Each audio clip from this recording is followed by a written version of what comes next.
नमस्कार बच्चों, 7वीं कक्षा के इस वीडियो में आप सभी का स्वागत है। आज हम सीखेंगे पाठ नंबर 3, जिसे नाम दिया गया है सच्चा हीरा। शीर्षक की बात करें तो हीरा शब्द है तो हम जानते हैं कि हीरा है वह कीमती होता है, बेहद ही कीमती, मूल्यवान। तो यहाँ पर हीरे जैसे व्यक्ति की एक कहानी दी गई है। पाठ के बारे में थोड़ी सी बात करें तो प्रस्तुत कहानी में व्यक्ति के ज्ञान के साथ उसके धर्म को भी महत्व दिया है। धर्म या उसका कर्म। कई बार हम देखते हैं समाज के अंदर कि काफ़ी पढ़े लिखे लोग होते हैं, उनके अंदर काफ़ी ज्ञान होता है, बुद्धि होती है, लेकिन दूसरों के साथ कैसा व्यवहार करना चाहिए, किसके साथ कैसी बातचीत करनी चाहिए, हमारे अंदर विनम्रता के गुण होने चाहिए, सभी को आदर देना चाहिए, ऐसे मूल गुण उनके अंदर नहीं होते। तो यहाँ लेखक हमें यही समझाने की कोशिश करते हैं कि आपके अंदर ज्ञान है, ये अच्छी बात है, लेकिन आपके अंदर जो मूल गुण होने चाहिए, विनम्रता है, सबका आदर करना है, तो ये सारे गुण अगर आपके अंदर नहीं है तो आपका ज्ञान निरर्थक है। चलिए पाठ में देखें तो सूर्य अस्त हो रहा था। पक्षी चहचहाते हुए अपने अपने नीड यानी कि घोंसलों की ओर जा रहे थे। नीड का अर्थ होता है घोंसले।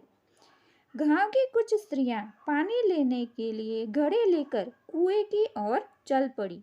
पानी भरकर कुछ स्त्रियां तो अपने घरों को लौट गई, परंतु उनमें से 4 कुएं की पक्की जमीन पर बैठकर आपस में इधर उधर की बातें करने लगी। बातचीत करते करते बात बेटों पर जा पहुंची। कई बार हम भी देखते हैं कि जो स्त्रियां हैं वो बाजार में मिल जाती हैं, किसी और जगह पर मिल जाती हैं, तो कई घंटे बातों में बिता देती हैं। तो इस तरह आप चित्र में देख पा रहे हैं कि चारों स्त्रियां बैठी हैं और बातें करते करते अपने बच्चों की बातों पर आ जाती हैं। उनमें से एक की उम्र सबसे बड़ी लग रही थी। वह कहने लगी, भगवान सबको मेरे जैसा बेटा दे। मेरा बेटा लाखों में एक है। उसका कंठ बहुत मधुर है, यानी सुंदर गाता है, मधुर गाता है। वह बहुत अच्छा गाता है। उसके गीत को सुनकर कोयल और मैना भी चुप हो जाती हैं।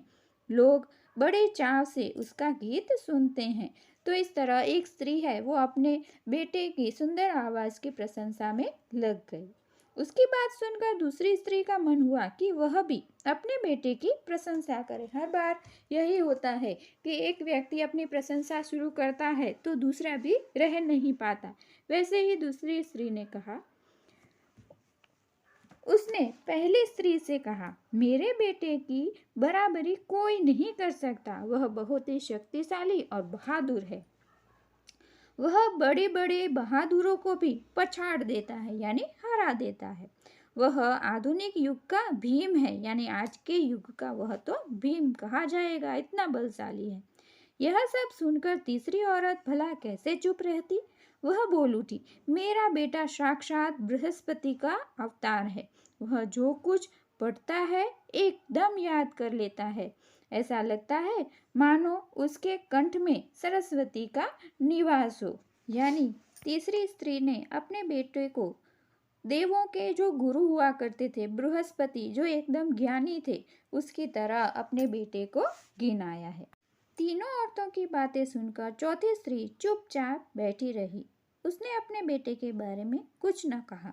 पहली ने उसे टोकते हुआ कहा, क्यों बहन, तुम क्यों चुप हो?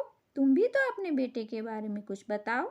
चौथी स्त्री ने बड़े ही सहज स्वभाव से कहा, मैं अपने बेटे की क्या प्रशंसा करूं? वह न तो गंधर्व सा गायक है, यानी एकदम अच्छा गाता भी नहीं है, न भीम की तरह बलवान है, न बृहस्पति जैसा देवों के गुरुओं जैसा बुद्धिमान है। इनमें से मेरे बेटे में कोई भी अच्छी बात नहीं है।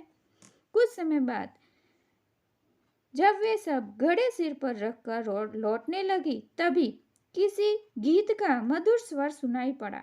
सुनकर पहली स्त्री बोली, सुनो, मेरा बेटा हीरा गा रहा है।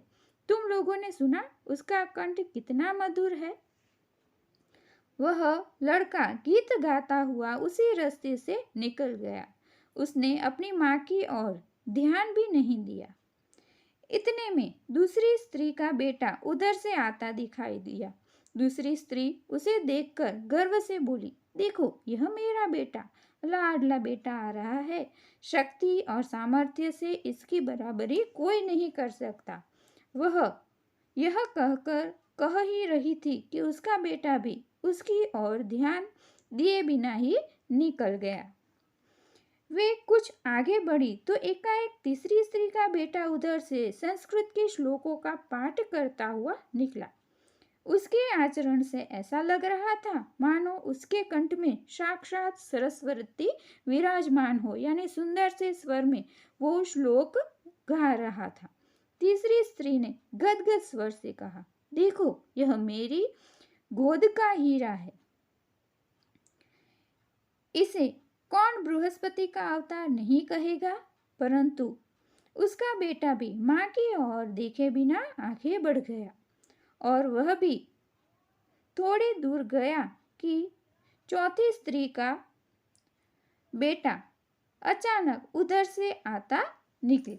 अब तीनों स्त्रियों ने जिन्होंने अपने बेटे की प्रशंसा की थी, वो तीनों बेटे वहां से गुजरते हैं, लेकिन अपनी माँ की तरफ उनकी दृष्टि भी नहीं पड़ती है। इतने में चौथी स्त्री का बेटा भी वहां से निकल रहा है। वह देखने में बहुत सीधा साधा और सरल प्रकृति वाला लग रहा था, एकदम सिंपल सा लड़का था। उसे देखकर चौथी स्त्री ने कहा, बहन यही मेरा लाल है। चौथी स्त्री उसके बारे में बता ही रही थी कि उसका बेटा पास आ पहुंचा। अपनी माँ को देखकर वह रुक गया और बोला, माँ लाओ मैं तुम्हारा घड़ा पहुंचा दूं। मना करने पर भी उसने माँ के सिर से पानी से भरा घड़ा उतारकर अपने सिर पर रखा और घर की ओर चल पड़ा। अब तीनों औरतें बड़े ही आश्चर्य से चौथे स्त्री के बेटे को देख रही थी।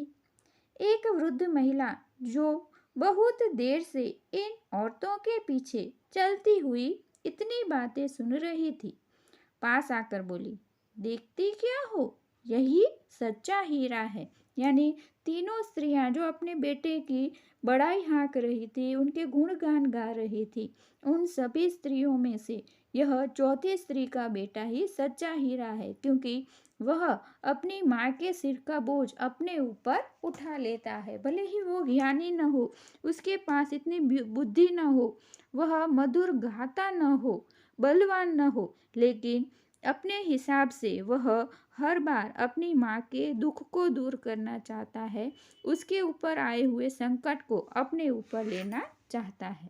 तो बच्चों, इस पाठ से हमें यही सीख मिलती है कि जीवन में आप कितने भी पढ़ लिख कर बड़े आदमी बन जाएं, धन दौलत प्राप्त कर लें, लेकिन जीवन के अंदर जो मूल अच्छी बातें हैं, यानी दूसरों का आदर करना, दूसरों की मदद करना, किसी को दुख न पहुंचाना, हमेशा दूसरों के सामने विनय विवेक से पेश आना, ये सारी बातें कभी हमें भूलनी नहीं चाहिए। अगर हमारे पास ज्ञान नहीं होगा तो भी चलेगा, लेकिन ये सारी बातें न हुई तो समाज में हमारी कोई इज्जत करेगा नहीं। आज का गृह कार्य देखें तो सबसे पहले आप लिखेंगे शब्दार्थ, उसके बाद मुहावरे।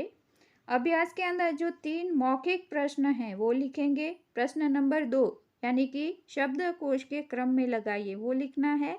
प्रश्न नंबर 3 जो कहानी दी गई है उसे अपने शब्दों में लिखना है। स्वाध्याय की बात करें तो स्वाध्याय में प्रश्न नंबर 1 पूरा और प्रश्न नंबर 2 भी आपको लिखने होंगे। भाषा सज्जता की बात है, उसमें काल का वर्णन है, तो तीनों काल हम दूसरे वीडियो के अंदर सीखेंगे।